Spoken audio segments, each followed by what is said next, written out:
धौली धारों के राजा शंकर संकट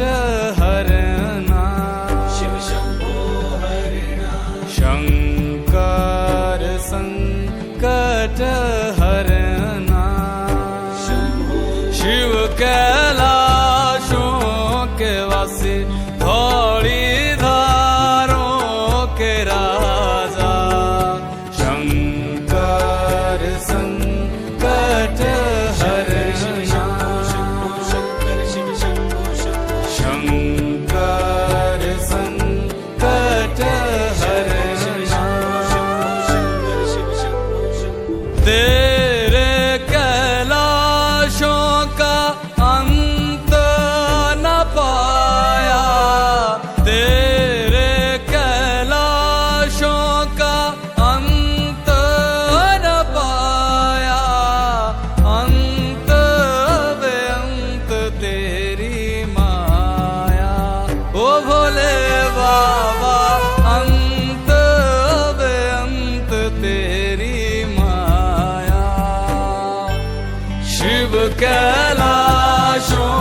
के वासी धौली धारों के राजा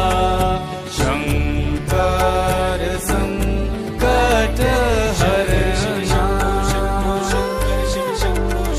शंकर संकट हरना बेल की पत्तियां भांग धतूरा बेल की पत्तियां भांग धतूरा शिव जी के मन को लोभाए ओ भोले बाबा शिव जी के मन को लोभाए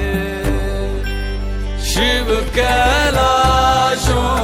के वासी धौली धारों के राजा शंकर संकट हरना शंकर शिव शंभो शंकर संकट हरना शंकर शिव शंभो एक था डेरा तेरा चंबेरे चगाना एक था डेरा तेरा चंबेरे चगाना